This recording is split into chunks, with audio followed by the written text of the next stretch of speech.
Donc, je vais vous parler un peu de représentation des nombres et comment ça se passe au niveau de l'ordinateur. Parce que c'est des trucs qu'on utilise vraiment tous les jours. Et on s'y pense pas vraiment. Enfin, personnellement, moi, je me suis jamais vraiment trop penché sur la question. Et en fait, là, en 3/4 d'heure, on aura juste le temps d'éclairer le sujet. Et il y a quelques petits trucs intéressants quand même à raconter dessus. Des retardataires, magnifique. On va faire une petite représentation rapide. Bon, je ne me présente pas, tout le monde me connaît ici. C'est faux. Si, tout le monde me connaît. Je suis quelqu'un, ça fait 10 ans, je ne sais pas ce que je fais. Voilà. Donc, ok. Commençons vraiment dans le vif du sujet. Et première question qu'on va se poser, on va essayer de stocker dans l'ordinateur une couleur. Ok, donc les couleurs, ça vient du spectre de la lumière visible, normalement. Le problème qu'on a, c'est que le spectre de la lumière visible, c'est une donnée qui est continue. Ok, ça va de 300 nanomètres, 380 nanomètres à peu près 500 nanomètres. Ok, donc c'est du continu. Et donc, si c'est une variable continue, c'est-à-dire que ça va être compliqué de le représenter dans un ensemble qui est fini. Notre mémoire d'un ordinateur. OK. Donc, comment on va faire ça? En fait, ça va être très simple. On va simplifier le problème et on va le discrétiser. OK? C'est-à-dire que, grosso modo, le représenter l'ensemble de mes couleurs, je vais me faire une petite palette. OK? Donc là, je vais choisir des couleurs à peu près visibles. Donc, je peux en stocker, je ne sais pas, 256 ou peu importe. Mais voilà, je me suis fait une petite palette de couleurs. Voilà. Donc là, ici, j'ai choisi 12 couleurs, 3 x 4. Yes. Et ça, c'est un état qui est représentable par un composant en informatique. OK? Puisque c'est fini. Prochaine question qu'on va se poser, c'est de quel composant j'ai besoin pour stocker ça? OK? Donc, dans ma palette de couleurs, j'ai 12 états, 3 x 4, discernables. Donc, OK, premier truc que je peux faire, c'est un composant qui peut stocker 12 états. OK, ça c'est mon premier truc, j'ai un seul composant avec 12 états à l'intérieur. OK, mais je peux faire totalement autre chose. Je peux faire aussi, comme je l'ai représenté là, 3 composants qui vont chacun avoir 4 états. Ou je peux inventer autre chose. Je peux avoir 2 composants à 6 états, etc. Quelle est la bonne représentation et qu'est-ce que je dois choisir? C'est ça la prochaine question. Parmi toutes ces représentations possibles, celle que je vais choisir, c'est celle qui me coupe le moins. Yes? Un petit peu de nos débits. OK, donc n, on va appeler n le nombre total que je souhaite représenter. Donc là, dans mon cas de ma palette, n il sera égal à 12. J'ai 12 états à représenter. Ma base, ça va être le nombre d'états que je peux représenter par composant. Yes? Donc un composant, 12 états. Ou dans l'autre cas, donc ma base vaut 4. Yes? 4 états. Donc, grosso modo, c'est pas très compliqué. Hein. Mon nombre total d'états à représenter, c'est ma base puissance le nombre de composants. À ça, j'ai associé un coût. Et on peut dire très simplement, en fait, le coût d'un composant, ça va être proportionnel au nombre d'états qu'il peut représenter. Yes. Et mon coût total, il va être proportionnel à mon nombre de composants. Du coup, un petit peu de calcul et ça me donne cette magnifique fonction de coût en base log de base divisée par le log de la base. OK? Donc ça, c'est une magnifique petite fonction mathématique que je vais pouvoir étudier. Donc je l'ai tracé magnifiquement à la main la courbe. Bon, la courbe, ça fait un truc comme ça, on s'en fout. Le truc important, c'est où est-ce que ça met un minimal. Et cette fonction-là, elle va mettre un minimal en E. Okay? Donc E, c'est compris entre 2 et 3. Donc a priori, ma meilleure représentation pour mes nombres, d'après mon modèle, c'est 3 états par composant pour représenter n'importe quel nombre. Parce que là, je suis parti sur n'importe quel nombre, n. Peu importe, ça dépend. Par coût, entend quoi exactement? Coût, c'est combien j'ai payé pour monter mon ordinateur. C'est vraiment un coût financier, en fait. Okay. C'est, grosso modo, je peux dire, en fait, plus il y a un composant qui peut stocker plus d'états, plus il va être compliqué à construire. OK? Et plus j'ai de composants à construire, plus mon coût total va augmenter. Tout simplement. Donc, ça met cette courbe-là, cette petite fonction, elle met un minimum un peu, donc a priori, c'est entre 2 et 3. Et donc, ma meilleure représentation, c'est 3. C'est-à-dire que normalement, je devrais construire des ordinateurs en base 3. Ok, c'est plutôt étonnant. Alors, ça existait, des ordinateurs en base 3. Ça n'a jamais eu un trop grand succès, mais voilà, mais il faut le savoir que ça a existé. Le dernier s'est arrêté dans les années 70, c'est ça. Il était russe. Mais on a choisi plutôt la base 2 pour des raisons pratiques à cause des transistors, et peut-être aussi le modèle que je propose, il est un peu trop simple. Ok. Mais bon, faut savoir, en fait, le résultat à retenir, c'est que, ok, en fait, vaut mieux avoir des composants qui peuvent stocker qu'un nombre limité d'états. C'est ça le premier résultat. J'ai des composants, on va partir sur la base 2, okay, on ne va pas trop parler de la base 3. J'ai des composants qui vont stocker donc 2 états. Et maintenant, la prochaine question que je vais me poser, c'est comment, imaginons que j'ai 16 nombres à représenter dans mon ordinateur. Okay. La question, c'est donc 16 nombres en base 2, j'ai besoin de 4 composants. Et la question que je vais me poser, c'est en fait, ok, comment je vais associer l'état de mes composants à mon nombre? Comment je vais associer les états de mon composant à mon nombre? C'est ça la prochaine question que je dois me poser. Et là, en fait, rien ne m'empêche de faire totalement n'importe quoi, d'avoir une représentation. C'est là ce que je vous ai marqué au tableau. Ok, il n'y a a priori aucune logique. Yes. Là, le 1, là, il va au dernier bit. Le 14, il y a 2 bits. Il y a les deux premiers bits et le dernier bit. Bon, les 0, c'est 0 à 0. Ok, mais ça ne vous paraît pas une suite trop logique. Il n'y a aucune logique à l'intérieur. Ok. Et ça, c'est une représentation qui est totalement valable. Alors, bien sûr, je ne vais pas l'utiliser. Pourquoi? Parce que derrière, si je représente des nombres, c'est pour faire du calcul. Donc, si je veux faire du calcul, en fait, le plus naturel à utiliser, c'est une représentation en base 2. Yes? C'est-à-dire, quand je parle de représentation en base 2, c'est-à-dire que, grosso modo, mon nombre que je vais représenter, je vais le décomposer en base 2, et donc je vais le décomposer en base 2, et le chiffre dans ma base 2, ça va représenter l'état on-off de mon bit, okay, de mon composant, tout simplement. Donc ça me donne ce genre de représentation. Ça, on va faire un peu d'arithmétique. Magnifique. Ça va, jusque-là, c'est compréhensible? Donc, ok, le binaire, c'est ça. On prend un nombre, on le décompose en base 2, et le chiffre en base 2, ça me donne l'état de mon composant, du n composant, tout simplement. Par exemple, 12, c'est 2 fois 4 plus 2 plus 1, ok, donc sur 4 bits, ça va me donner 1, 1, 1. Yes, tout simplement. Ça va, normalement, ça, vous connaissez. Bon, l'avantage de cette représentation, c'est que je vais pouvoir faire facilement de l'arithmétique dessus. Yes? Donc, des additions et des multiplications, par exemple. Alors, comment ça va sur l'addition de binaire? En fait,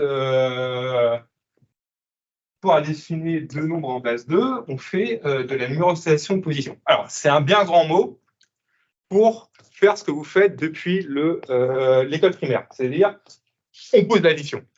C'est exactement ça. On va poser l'addition en dehors d'un système décimal. Par exemple, ici, je veux calculer 123 plus 38. En fait, je pose l'addition. Hein, je fais 8 plus 3, 11, etc. avec la retenue. Je passerai la retenue au suivant. Ça fait donc 2 plus 3 plus la retenue 1, ça fait 6, etc. En binaire, c'est la même chose. Au niveau de mon processeur. Donc, au niveau de notre processeur, il y a un composant spécial qui s'appelle ALU, qui est en fait l'unité arithmétique qui va faire tous mes calculs à l'intérieur des composants électroniques. Ce type d'addition, il va pouvoir se représenter à peu près par ce schéma.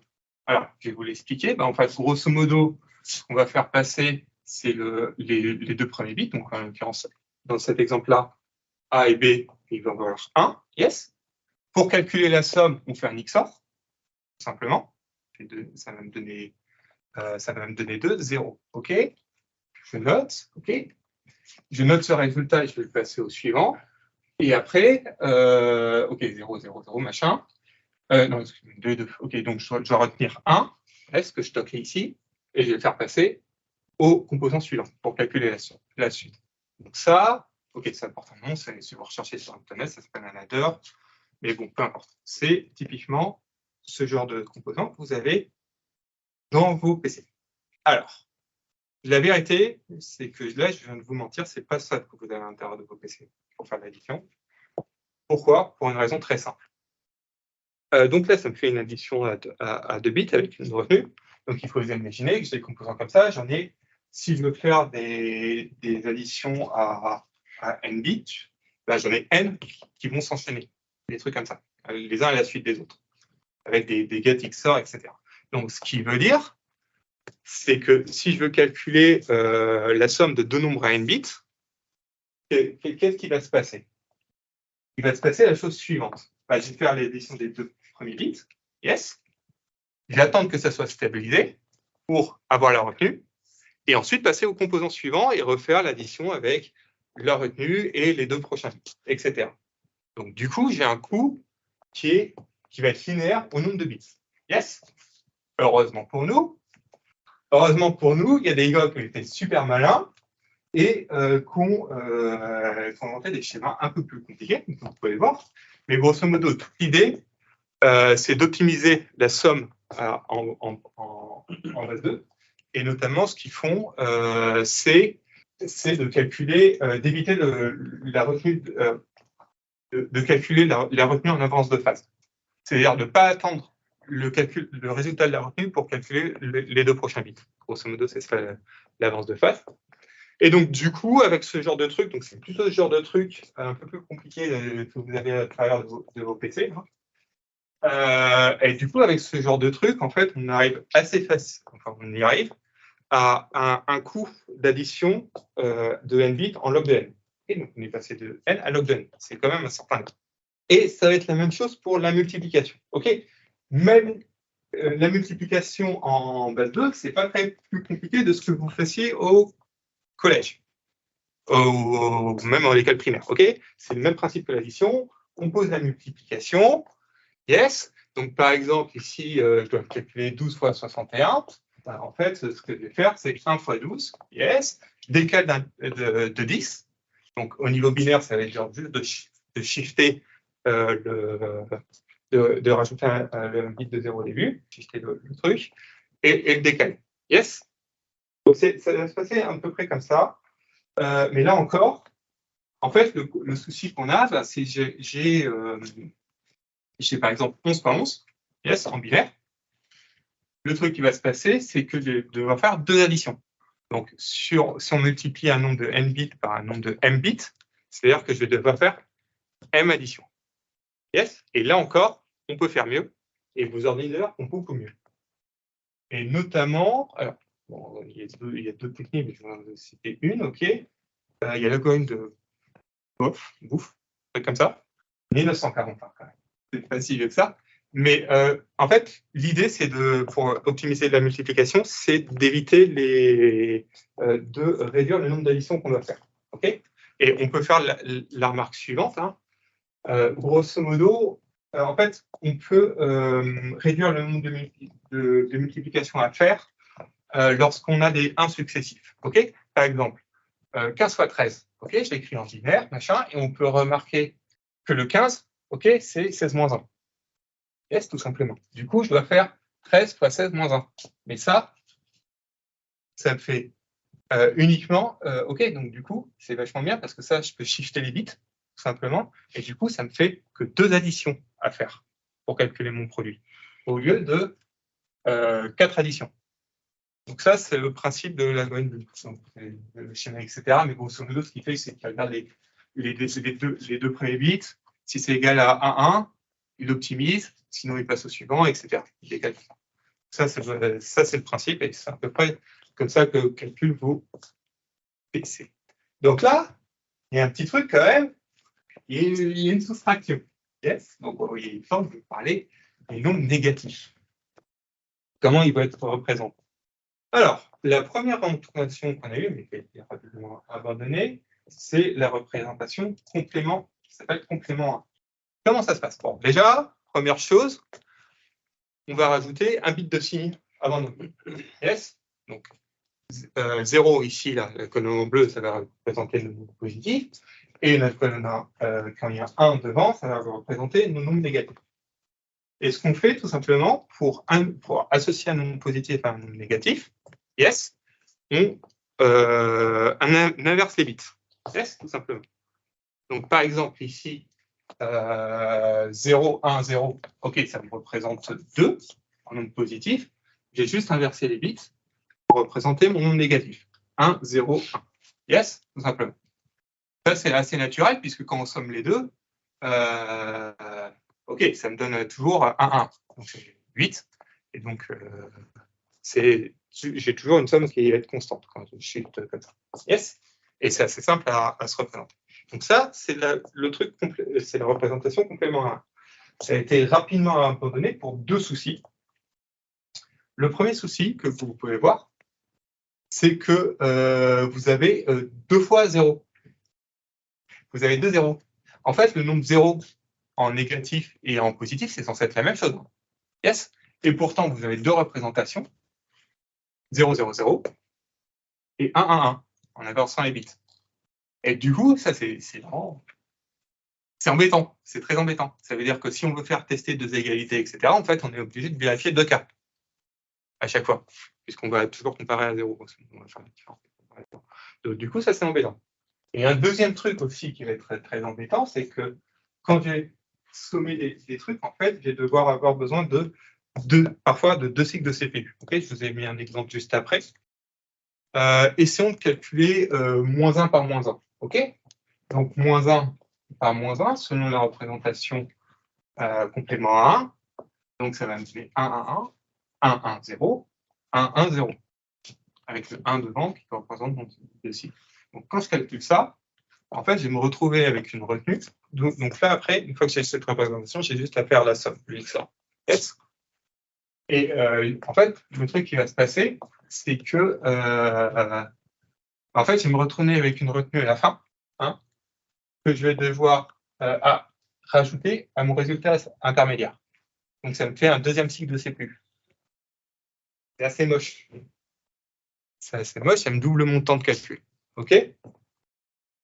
Donc, c'est pour ça que cette représentation a été représentée. Et maintenant, ce qu'on a, c'est le complément à 2. Alors, le complément à 2, c'est quasiment la même chose. Et c'est comme ça que vos PC représentent les négatifs. Hein.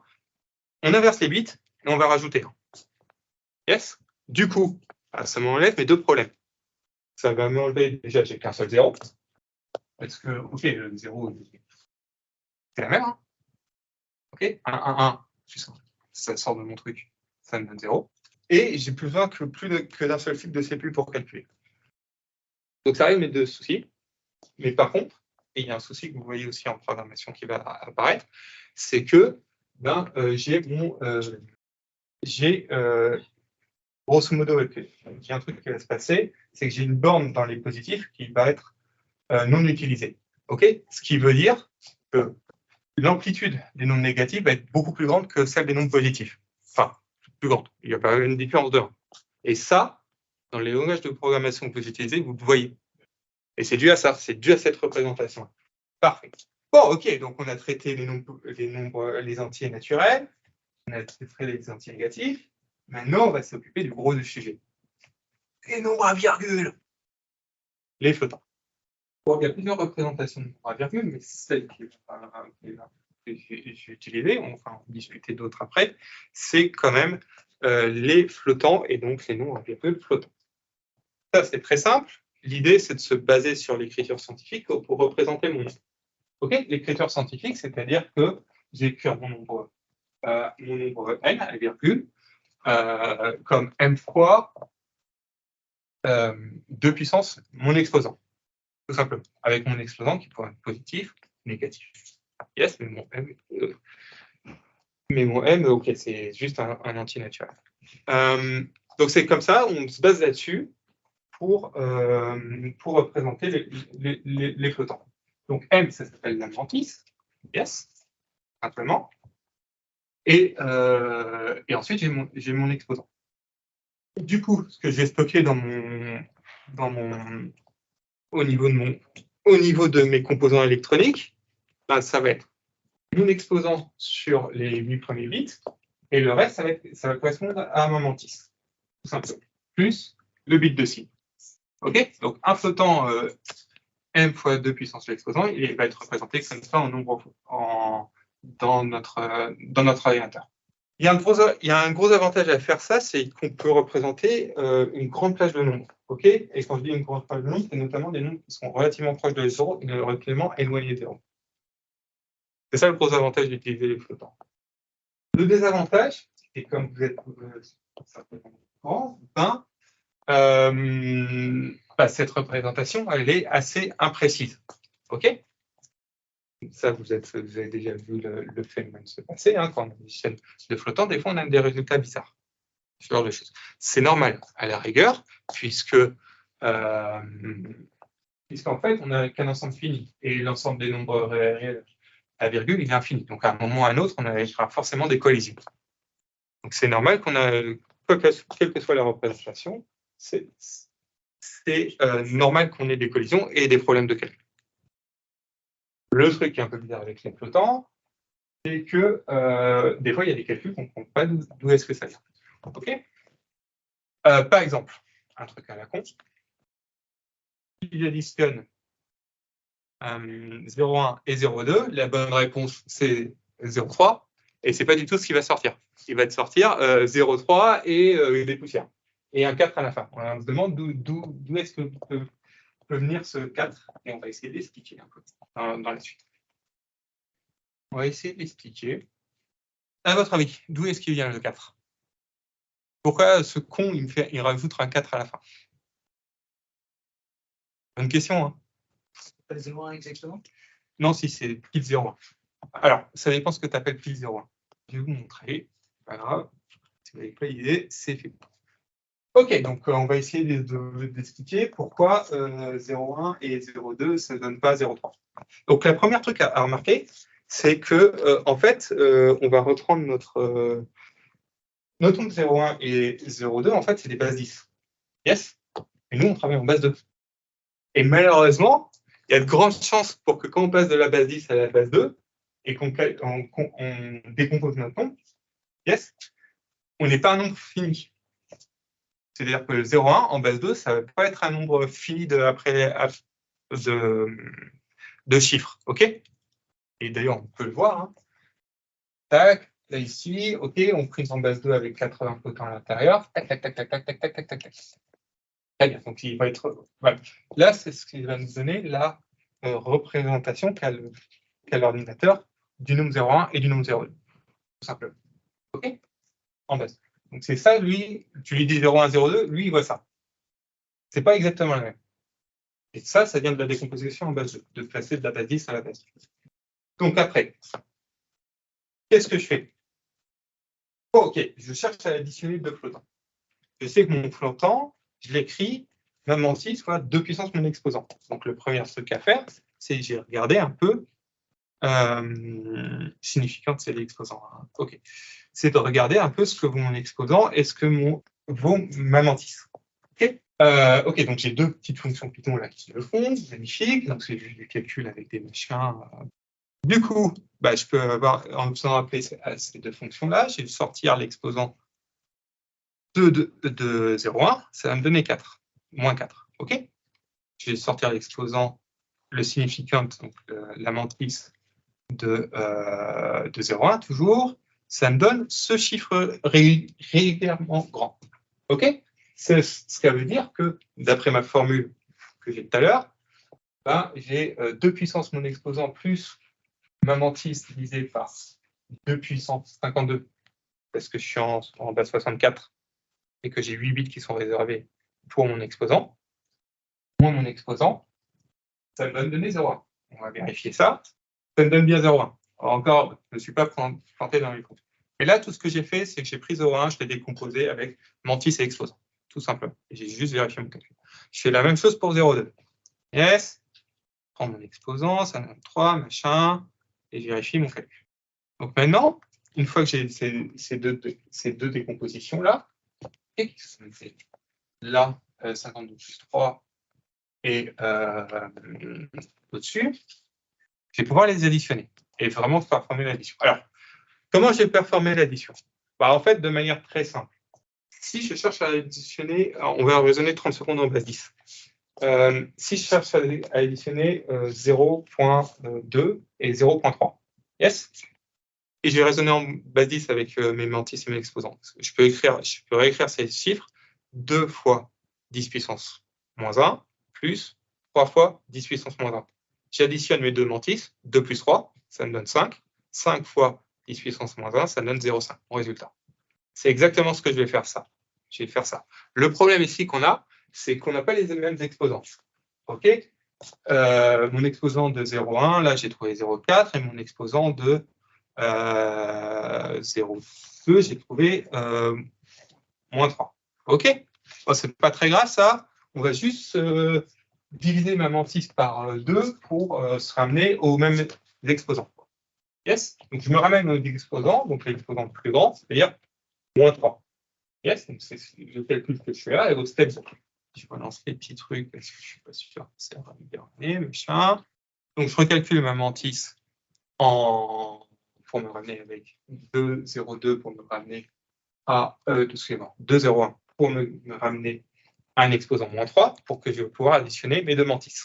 Yes, donc là c'est ce que je fais à la prochaine étape. J'additionne mes deux mantis, tout simplement. Et ça me donne ce chiffre-là. Magnifique. Le truc à remarquer, c'est que, et c'est là où ça vient, c'est cette mantis-là, elle va être supérieure au nom que je vais pouvoir représenter, donc à 2 puissance 52, parce que je suis en base, parce que j'ai 64 bits, et 8 bits qui sont pris par l'exposant. C'est supérieur au nombre que je vais pouvoir représenter au maximum dans ma mantis. OK, mais c'est pas très grave. On s'en fout. Ce que je vais faire, c'est que je vais diviser ce nombre par 2, et je vais rajouter un plus 1 dans ma mantis, dans mon exposant. Un moins 1 dans mon exposant, puisque je divise. Yes, pour me ramener à un nombre qui est représentable dans ma mantis, donc entre 0 et 250. C'est ce que je fais là. Donc, je divise la somme de mes exposants par 2, machin. OK, je trouve un truc à la con qui est malheureusement en 0,5. OK, c'est pas très grave, c'est en 0,5. C'est là où je vais faire mon approximation. Je vais arrondir à l'entier supérieur. Je vais arrondir à mon entier supérieur. Je refais mes calculs avec l'exposant, avec les exposants là, en 2 fois 2 moins 2 machin, fois ma mantis divisé par 2, 52 plus 2, puisque je vais ramener à la puissance 2. Yes, à la puissance moins 2, parce que j'ai divisé par 2, et plus moins 3. Je refais ce calcul-là, et miraculeusement, je ne sais pas pourquoi, ça me donne le résultat attendu, avec le 0,4. Donc en fait, en faisant un peu de maths derrière, en jouant sur les exposants et en reprenant, ce qu'il faut bien comprendre, c'est que, OK, ça vient vraiment de la manière dont les erreurs que vous avez dans les flottants, le truc qu'il faut retenir, c'est que quand on fait les calculs, ça vient vraiment de la représentation des flottants qui est dans l'ordinateur. Okay, quand on fait vraiment tous les calculs, ça nous donne exactement le bon résultat. Donc du point de vue de l'ordinateur, il n'y a pas d'erreur. En fait, ce n'est pas lui qui se plante. C'est juste sa représentation des données. Et je vous ai démontré avec des jolis calculs mathématiques avec des bons recul. Voilà, voilà. Je sais que mes calculs sur mes floats, ils sont faux. Disons qu'ils ne donnent pas les résultats forcément très attendus. Ça va avoir deux conséquences. La première, ça va introduire des problèmes dans mon programme, et je vais vous montrer des exemples juste après. Et le deuxième truc que j'aimerais vous dire, c'est que deux floats, ils ne sont jamais égaux. OK ? Par exemple, si imaginons que vous voulez tester ces fonctions-là, vous faites du calcul avec des floats, hein, peu importe, et vous testez la somme 0,1 plus 0,2. OK ? Le test naturel, c'est est-ce que cette fonction fonctionne, de tester à 0,3. Donc de ce ce n'est pas le cas. Donc quand vous testez des floats, testez toujours avec un epsilon près. C'est un epsilon à 10 puissance moins 8, et vous le testez. La différence au 10 puissance moins 8. Oui. C'est par défaut, non, en fonction des floats ou pas ? il y a des epsilon par défaut dans ce langage. Yes. Alors, ce calcul avec flottant et cette représentation, ça a certaines conséquences à nos problèmes. Et je vais vous montrer quelques petits exemples à faire attention. Parce que ça peut avoir des surprises. On va faire un programme pas très compliqué. Hein. On va juste calculer une variance. Tout le monde sait ce que c'est la variance? Donc la variance, hein, c'est on mesure grosso modo l'écart par rapport à la moyenne. Donc on calcule les distances par rapport à la moyenne, yes, de notre série, et on prend la somme d'au carré. Yes, ça donne la formule qu'elle a, grosso modo. Bon, bah ça, c'est pas compliqué à programmer. Hein. Voilà, j'ai écrit une petite fonction de variance, machin. Je calcule cette somme-là, je calcule ma moyenne, et après, je fais la différence. Boum, ça me donne ma variance. C'est 10 lignes de code. Et là, vous vous en doutez, hein. Est-ce que ça marche? Pour une première série, yes. Et on va retester avec NumPy. Yes. Voir si ça donne le même résultat. Ça a l'air de fonctionner. Ça me donne à peu près le même résultat, à un epsilon près, hein, pour les flottants. Bon, ok, ça a l'air de fonctionner. Je ne me suis pas planté dans l'implémentation. Bon, on va retester avec des valeurs un peu plus random quand même, histoire de vérifier que ça fonctionne bien. Alors, calculons. Donc, je prends des nombres un peu random entre, je crois que j'ai pris 10 puissance 6, voilà. Grosso modo, je prends 10 000 nombres qui sont compris entre 10 puissance 6 et 10 puissance 0,6. Et je vais calculer ma variance. OK? Yes, ça me donne 176. OK? Pourquoi pas? Je vais calculer avec NumPy. Ah! Résultat différent. Pourquoi? Ce qui va se passer, c'est que, donc je vais noter là, hein, c'est que, en fait, dans notre fonction, on a un truc sum of square ici. Et vu les chiffres que je vais passer, que je lui donne un paramètre, en fait, ça va devenir extrêmement grand. Et du coup, on va retirer deux chiffres extrêmement grands entre eux. Et c'est là où il va perdre la précision des calculs. Et c'est pour ça que dans mon implémentation, elle est fausse. À l'espérance, elle ne donne pas du tout le bon résultat. Le bon résultat, c'est NumPy. Je peux lui faire confiance à qui me dit ça. OK? Donc, et a priori, hein, tu vois, c'est pas très compliqué, elle fait 5 lignes ma fonction, tu vois. Donc, faites attention, ça arrive vite ce genre d'erreur. OK? Et quand vous testez, quand vous faites du calcul comme ça, en fait, testez avec des random values, quoi. Et ayez un oracle qui vous dit toujours la vérité à côté pour vérifier. OK? Je vais vous donner un autre exemple de la vie réelle qui m'est arrivé il n'y a pas si longtemps que ça, sur le même genre de problématique. OK, donc la suivante. Alors, à un moment, je m'amusais à programmer un algorithme de matching. OK, donc le matching, c'est une opération dans de l'image processing, et grosso modo, c'est de séparer le foreground et du background. OK? Donc, il y a un algorithme qui s'appelle cluster matching. Je vous parle des détails. Mais à l'intérieur OK, il y a plein de trucs à l'intérieur, mais pour le faire, on a besoin de calculer le Laplacien de l'image que je vous ai mis là, cette formule un peu barbare à l'intérieur. C'est une grosse matrice que je vais devoir pour résoudre un système linéaire. À l'intérieur duquel j'ai ce terme-là. Ce terme-là, il va me représenter une matrice 3-3. Et ça me gavait de réutiliser une ligne pour inverser une matrice 3-3, surtout que ça se fait très bien à la main. Donc, grosso modo, ce que j'ai fait dans mon programme, c'est de me dire, bon, bah, OK, une matrice 3-3 inversée, c'est pas très compliqué. Bon, je ne faisais pas des calculs, on calcule le déterminant, la matrice des vecteurs, on prend l'adjoint, et on a cette magnifique formule avec plein de chiffres. Donc, du coup, je l'ai programmé ici, magnifique, machin. On teste la même chose si ça marche. On prend l'inverse. OK, on se regarde ce que donne NumPy. Yes! Et ça a l'air de fonctionner. OK? Parfait. Sauf que moi, les matrices que j'avais, c'est pas du tout ça. C'est une matrice qui ressemble plutôt à ce genre d'horreur, avec plein de chiffres après la virgule. Et recalculons. OK, donc ça me donne ça avec ma fonction. Avec NumPy. Ah, c'est pas du tout le même résultat. Et c'est NumPy, carrément. Donc, du coup, ça arrive vite, ce genre de conneries, si on ne fait pas gaffe. C'est vraiment le point assez récemment. Et du coup, j'ai juste perdu 3 jours à essayer de comprendre l'erreur. Ouais, ça m'a gavé. C'est pour ça que je vous en parle. Ouais. C'est intéressant d'avoir une représentation de ce point de actuel. Alors, j'y viens après. Oh, et ça arrive vite, ce genre d'erreur. Donc, vraiment, l'idée, ce qu'il faut retenir, c'est tester. Je vous montrerai un dernier cas aussi, où là où vous faire un gars. Donc, les samples de langage, je vais vous montrer en Rust. Cet exemple-là. En Rust, vous avez plusieurs types de flottes. Du F64 sur 64 bits ou du F32 sur 32 bits. OK? Et l'exemple que je vais vous montrer, c'est, en fait, faites gaffe au type que vous utilisez. Est-ce que, terminal, petit exemple à la con, je me suis amusé à programmer un podomètre. Donc, un podomètre, hein, c'est tu marches, tu mesures la distance.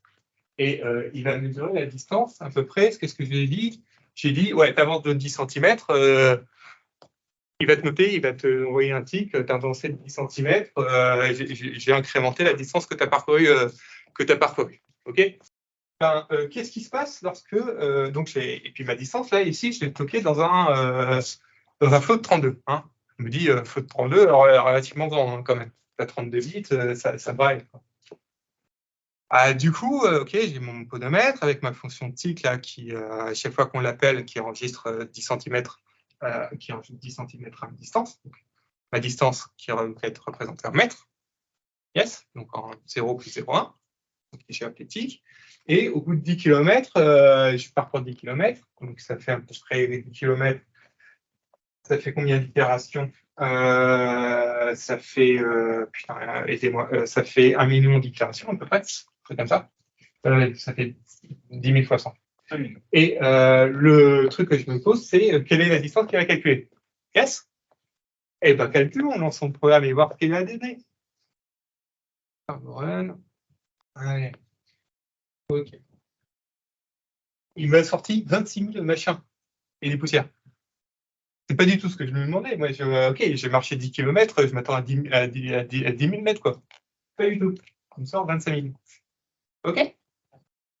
Et quand je travaille avec du float 64, qui sont suffisamment grands pour stocker ma virgule, en fait, il me ressort relativement bien le résultat. Donc ça aussi. Deuxième point, il y a 2 points là sur cet exemple-là à repérer. C'est que, il faut faire gaffe aux représentations des nombres de flottants que vous utilisez, donc soit du F32, soit du S64. Ça joue, en fait. Des fois, ça vous donne... Vous pouvez avoir des erreurs à la con comme ça. Et deuxième chose à retenir aussi sur cet exemple-là, on fait 1 million d'itérations. C'est-à-dire que les erreurs de calcul vont s'accumuler. Donc les petits zéros à la fin là, qui rajoutent les pouillèmes, à la fin, en fait, ça ne me donne pas du tout le bon résultat. Donc ça aussi, c'est à noter et ça en tête. Là, ça va, c'est qu'un podomètre. Mais vous imaginez avec un compte en banque? Ouais. Ça va pas le faire, hein, je pense. Puis à un moment, il faut faire gaffe, quoi. Prendre la présentation, magnifique.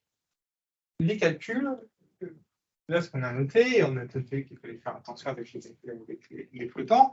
Et on sait que par construction, le calcul avec les flottants, ça vient de fait de passer de base 10 à base 2, plus ça vient du fait que les flottants, en fait, on a quand même fini d'état de l'ordinateur. En fait, ça ne nous donne jamais des calculs exacts. Il y a parfois des situations où on a besoin d'avoir des vrais calculs. Alors, comment faire? Il y a un truc qui est très simple et qu'on peut faire, c'est de ne pas travailler avec les flottants et de travailler qu'avec des antinatures. Alors, je m'explique. Imaginons que vous travaillez dans la banque, que vous échangez de la monnaie. Au lieu de travailler avec des dollars et des cents, en fait, vous convertissez souvent en cents et vous faites tous vos calculs sur le cents. Ça peut donner des nombres relativement grands, mais à la rigueur, ça, on s'en fout, puisque en Java, vous avez le big int, en Rust, vous avez l'U256, U128, donc Unseen 128, donc 128 bits quand même pour stocker vos fichiers, ça va être relativement suffisant. Et la même chose en gros. Yes. Donc ça, c'est une première technique qui marche relativement bien, qui permet d'éviter ces genres de problèmes. Et une fois que vous avez fait tous vos calculs avec juste des entiers naturels, vous pouvez replacer la virgule. Donc ça, c'est le premier truc. Donc reconvertir, par exemple, du cents au dollar. Des fois, on ne peut pas faire ça. Et il y a une autre représentation BCD, que je vais vous présenter. Donc c'est binary décimal. Les deux B, c'est pour binary et D, c'est pour décimal. Qui va nous permettre de résoudre ce problème. Alors, l'idée de cette représentation, elle est très simple. C'est-à-dire, je vais avoir un chiffre, OK, en base 10, genre par exemple 1, 2, 3, 4, et chacun des chiffres de base 10, je vais le représenter sous 4 bits de 4 bits en binaire. Par exemple, si je dois représenter 12, OK, je vais avoir deux blocs de 4, un qui va me représenter 1, que j'ai noté, et un deuxième qui va me représenter 2, que j'ai noté. Et ça va être ma représentation de 12. Okay, et ça va être la même chose avec les virgules. Je peux juste avoir une virgule fixe et passer ma virgule au bon endroit. Okay, ça, c'est la représentation des CD. Alors, l'avantage de cette représentation, c'est qu'en fait, quand on fait du calcul en base 10, ça va me donner des résultats exacts, toujours. Et avec la précision que je souhaite, puisque c'est moi qui vais les décider. La précision que je souhaite, puisque c'est moi qui place la virgule. OK. L'inconvénient de cette représentation, c'est qu'on a une perte d'espace. Par exemple, alors, déjà, on travaille en octet. OK, donc on travaille en octet, et là, on n'utilise que 4 bits. Donc déjà, on perd un espace de 4. Bon, à la rigueur, on peut s'arranger, on se dit sur un octet, je vais stocker 2 chiffres. À la rigueur. Mais quand bien même, j'ai en fait, j'ai 10 chiffres à représenter sur un espace de 4 bits. Donc, du coup, je perds 2 bits à chaque fois. Yes. Donc, cette représentation, elle est bien, elle peut être des calculs exacts en décimal, mais en fait, je perds de l'espace. C'est ça le compromis. Reprenons le calcul de tout à l'heure, 0,1 plus 0,3. Comment ça se passe en représentation BCD? C'est très simple. Hein. J'ai représenté 0,2 en BCD. OK, donc 0, j'ai deux chiffres, 0 et 2, qui se représentent. Tout simplement, je vais dire OK, donc j'ai besoin de deux blocs de 4 bits. Yes, je vais placer ma virgule sous le premier bit. Yes, sur le premier bloc, excusez-moi, tout simplement. Et après, c'est très simple. J'additionne juste les virgules avec les virgules, les unités avec les unités. Les rigueurs, là, j'ai pas de revenu, mais je pourrais faire mes revenus. Tac, je somme le tout et ça me donne 0,3. Et ça me donne exactement 0,3. OK, c'est vraiment du calcul exact sur cette représentation. OK? Donc voilà, vous avez ce truc-là aussi qui existe comme représentation et qui nous permet de faire du calcul décimal exact. La dernière représentation aussi qui existe sur les flottants, et ça, je ne vais pas trop en parler, parce que je n'ai pas trop d'exemples très pertinents. Mais grosso modo, c'est la représentation à virgule fixe. OK? Donc, représentation à virgule flottante et représentation à virgule fixe. Donc, la représentation à virgule fixe, ça va être très simple. Ce que je vais faire, je vais décomposer mon chiffre à virgule en puissance de 2. OK? Donc, ça va me donner, comme en puissance de 1, OK, ça va me donner une somme de i est égal de moins n à n de xi de puissance i. Yes? Donc, je vais le décomposer comme ça. Donc, je vais avoir une partie entière, okay, mon entier naturel, et une partie fractionnaire. Yes? Donc, les chiffres après la virgule. J'ai décomposé mon nombre comme ça, je l'ai fait sur cette formule-là, et j'ai stocké ma partie entière et ma partie fractionnaire. Tout simplement, sous cette forme-là, avec une virgule au milieu. Et c'est moi qui décide où est la virgule. OK, c'est fixe. C'est quoi l'avantage de cette représentation? Et c'est quoi le désavantage? Le désavantage, c'est que, contrairement au flottant, ça me permet, en fait, grosso modo, l'espace des nombres, il va être dilaté par rapport au flottant. Okay. Donc, si ça va me permettre, sur un certain nombre de bits, ça ne me permet pas de représenter autant de valeurs que les flottants, notamment pour les chiffres qui sont près de 0. C'est un nombre fini. Et par contre, l'avantage que j'ai, c'est que les calculs que je vais faire, les calculs arithmétiques que je vais faire sur cette représentation-là, ils vont être relativement simplifiés. Je m'explique. Imaginons que vous avez additionné 13,3 km plus 0,7 plus 1,2 km. OK. Et vous connaissez pas l'addition avec virgule. Comment vous faites? C'est très simple. Vous convertissez tout en mètres. Yes. Vous additionnez en mètres.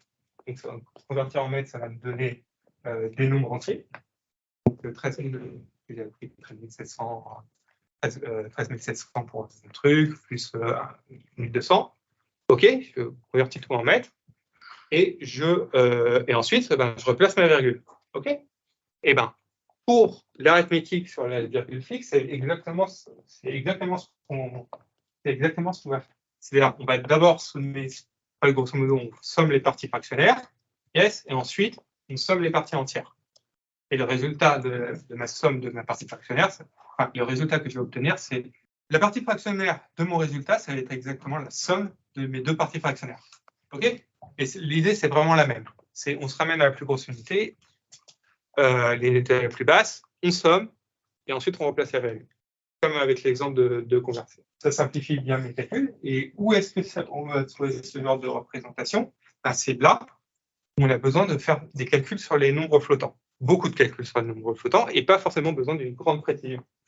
Tout ce qui va être rendu graphique, etc., tout ce qui va être ray tracing, etc., on gagne beaucoup en performance en utilisant des nombres flottants. Yes? Donc, dans les anciennes consoles de jeux vidéo, etc., où déjà, ils n'avaient pas forcément de calcul en nombre, d'unité de calcul en nombre flottant, où ils avaient besoin d'espace à considérer pour des problèmes de perf. Grosso modo, c'est ce genre de représentation numéraire. Le nombre flottant, c'est assez dur. C'est années 40. Donc, le premier unité des nombres flottants, c'est années 40. Et années 40, c'était un ordinateur à tube. Donc, vous imaginez la taille du bousin. Bon, là, on a à peu près traité les nombres flottants, machin, on a vu un peu la représentation et surtout les problèmes que ça posait et nos alternatives. Donc, j'ai à peu près terminé la présentation, on a fait les antinaturels, mais j'ai un dernier truc à vous montrer. Et un truc marrant. Enfin, moi, ça m'a fait barrer quand j'ai vu. Je suis pas sûr qu'on avait vu voir, mais c'est pas très grave. On va se poser le problème suivant. On va s'imaginer qu'on a besoin d'un compteur. On va compter genre 1, 2, 3, 4, 5, 6, 7, 8, et à 8, on déclenche une action. Yes? Juste un compteur comme ça. Donc, comment vous programmez ça? Voilà, c'est très simple, hein, comme tout le monde. Vous faites une classe compteur, incrémente, etc. Et puis vous faites une boucle while ou une boucle for, et puis quand vous avez arrivé à 8, vous déclenchez votre action. Hein? Super. Et ça, en fait, en niveau calcul, c'est pas génial. Okay, parce que vous stockez des nombres, vous prenez de l'espace, vous pouvez consommer du CPU, etc. Donc, il y a peut-être mieux à faire. L'autre idée qu'on peut avoir, c'est de se dire, en fait, ça va être très simple. Hein. Je vais prendre 8 bits et je vais placer au temps 0 mon premier bit à 1. Et puis à chaque tick, je vais décaler mon bit. Ça peut être une solution. Est-ce que c'est l'idéal? Non. Pourquoi? Parce que là, ici, j'ai 8 pour représenter, pour faire un compteur de 0 à 8, j'ai besoin de 8 bits. Alors que sur 8 bits, je stocke combien de valeurs? De 2 puissance 8, normalement. Donc, du coup, je perds énormément d'espace. C'est con. Est-ce qu'on peut mieux faire? Oui, on peut mieux faire grâce aux compteurs polynomiaux. Les compteurs polynomiaux, alors en anglais, si vous recherchez, ça s'appelle LFSR pour Lower Feedback, je ne sais plus, registré, un truc comme ça. Et LSFR, vous traitez ça sur Google, vous tombez sur des articles, machin, Wikipédia, ils sont très bien. Alors, comment ça marche ces trucs? Donc, il y a une boucle de feedback. L'idée, c'est que je vais instancier. Comment ça va marcher? Je vais faire un XOR avec certains bits de mon régisseur. OK? Uniquement avec certains bits. ça me donnait un output. Cet output, c'est la boucle de feedback. Je le colle à 0, je le colle derrière, etc. Et je répète en boucle. C'est comme ça que ça marche. Je instancie mon état, OK, avec un nombre. C'est-à-dire que j'instancie ces paramètres-là à certains endroits de mon register. J'instancie mon register à un état en particulier. Donc ici, par exemple, je peux construire un truc comme ça avec une boucle en 1, une boucle en position 2, une boucle en position 4, un état à 0, 1, 0. Ensuite, qu'est-ce que je vais faire? Je vais faire ma boucle de feedback. C'est-à-dire que je vais prendre ma position 1 au niveau de mon register, ma position 2 au niveau du register, ma position 4 au niveau de mon register. Je vais faire le XOR sur ces 4 nombres-là. Ça va me donner mon output. Et mon output, je vais recaler au bout de mon feedback. Et je vais décaler mon état comme ça à chaque fois. OK? C'est un peu ça le principe. Et là, ça marche très très bien. Pourquoi ça marche très très bien? Et c'est ça qui est super marrant. La question naturellement qui vient se poser, c'est où est-ce que je dois placer et où est-ce que je dois placer mes bouts de feedback pour que ça me donne une bonne période. Yes? Et pourquoi c'est censé marcher aussi bien? Par exemple, ici, avec le LFFR avec le 1, 2, 4, j'ai une période de 8 sur 4 bits. C'est déjà pas mal. Et je peux avoir des périodes sur 4 bits, je peux avoir des périodes de 16. Si je place bien mes composants X de feedback au bon endroit. Yes? Pourquoi ça marche? Pour une raison très précise. C'est parce qu'on se tombe sur un corps fini. Et le groupe multiplicatif du corps fini, il est cyclique. Je vous parle chez moi, mais c'est pas grave. C'est pas grave. Ouais, ça me fait super rire. Vous avez dit, on n'avait pas le même humour. Mais en fait, c'est un résultat mathématique assez compliqué. Enfin, pas compliqué. Disons pour l'énoncer. Énoncer comme ça, il faut savoir ce que c'est qu'un corps et ce que c'est qu'un groupe cyclique. En fait, c'est pas un résultat qui est très très évident. OK? À démontrer, ça nécessite beaucoup de trucs. Mais grosso modo, cyclique, vous imaginez bien. C'est très cyclique. Je vais vous expliquer grosso modo comment ça marche. L'idée, c'est que on va revenir là-dessus. L'idée, OK, c'est que ici, les bouts de feedback, ça va me représenter un nombre. OK? Ce que je vais pouvoir faire avec ce nombre, c'est une opération XOR, des multiplications. Et j'ai le multiplié entre eux. OK? Et lorsque j'ai multiplié ces XOR entre eux, yes, ça me donnait un. Donc j'ai continué mes multiplications, OK? Donc ça me donne une suite de nombres. Et cette suite de nombres, elle va me générer l'ensemble de mes valeurs que j'ai dans mon register. Et c'est pour ça que ça marche. C'est ça ce que dit corps fini, machin, polynôme caractéristique, etc. C'est ça ce que ça veut dire pour ça. Donc c'est pour ça que ça marche, c'est un résultat mathématique assez compliqué à démontrer. Et le truc qui est marrant, c'est que ça, les LSFR, les compteurs polynomiaux, ça a été pas mal utilisé. Alors, ça a été un peu pas mal utilisé parce qu'on peut s'en servir pour créer des nombres pseudo-aléatoires. Donc, ça a été utilisé pour faire du brouillage de signal, etc. Ça a été utilisé pour faire de la sténographie, de la crypto, etc. OK? Parce que c'est des composants qui sont assez cheap, c'est très peu cher à produire et ça peut me générer des nombres pseudo-aléatoires. Donc, dans toutes les applications qu'on utilise de nombres pseudo-aléatoires, grosso modo, on va se retrouver ce genre de composants. Yes? Le point où c'est été utilisé aussi, c'est dans tout ce qui va être ancienne console, etc., notamment les consoles Atari, etc., où c'est totalement bourré de ce genre de composants. Un petit exemple, la NES, etc., elle utilise ce genre de composants pour générer des pseudo-aléatoires. Des nombres pseudo-aléatoires. C'est typiquement ce genre de composants qu'on va se retrouver à l'intérieur de ces consoles-là. Et ça a été aussi utilisé dans les jeux vidéo, dans la programmation. Alors, j'ai un petit exemple à vous montrer là-dessus. Wolfenstein 3D, donc un des premiers ATS. Yes. Pourquoi il ne me fait pas le gif de fond? Bon, grosso modo, Wolfenstein 3D, vous voyez, c'est un grand classique du jeu vidéo. OK? Il y a un effet qui s'appelle Fusel Fed. Et grosso modo, c'est quand vous mourrez, ça se remplit l'écran rouge avec des pixels. Yes? Je parle du film. Yes, ce genre de truc, donc c'est cet article-là. Je vais vous le lire. Et voilà. Grosso modo, tu as ce genre d'effet. Yes, sur le code. Yes, et quand on regarde le code de ce truc-là, donc c'est pas moi qui l'ai trouvé, hein, c'est l'article que je vous ai montré, mais grosso modo, on a ce genre de truc à l'intérieur qui rend l'effet d'écran rouge qui apparaît. OK? Et ce truc-là, c'est un compteur polynômial. Grosso modo, il va générer des valeurs aléatoires en cycle et il va les remplir de rouge, les valeurs qu'il a générées, jusqu'à qu'il ait rempli tout l'écran. Pas deux fois le même pixel parce que c'est ça. Non, conclusion. Qu'est-ce qu'il faut retenir de cette presse? Bien choisir son type de. Pas d'opération sur les flottes. Alors, si, on fait des flottes, Non. on fait des flottes. Il y a deux trucs. Il y a deux trucs à retenir. Bon, déjà, il y a un peu de. Enfin, il y a vraiment trois trucs à retenir. Dites-vous bien que tout ce qui est calcul arithmétique au niveau des PC, etc., c'est super optimisé. Vous pouvez leur faire confiance. Comme on a vu des exemples là sur les calculs des sommes, les calculs des multiplications, etc. Ok. Ça, vous pouvez faire confiance sur les trucs. Méfiez-vous des flottes.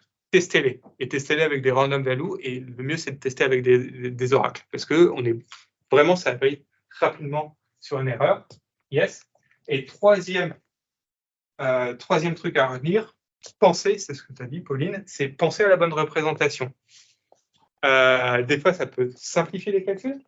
Juste déclarer un bit de 1 quand vous avez besoin d'un compteur, ça suffit, en fait. Vous n'avez pas besoin de faire une boucle for, etc. Passer du F64 à du F32, on a vu, ça a enlevé certains problèmes. Repasser en nombre entier, quand on fait des calculs avec des flottants, ça peut être aussi une option quand on a besoin de résultats exacts. C'est ça qu'il faut retenir. Bon, voilà, maintenant, on est vraiment terminé. Bonsoir.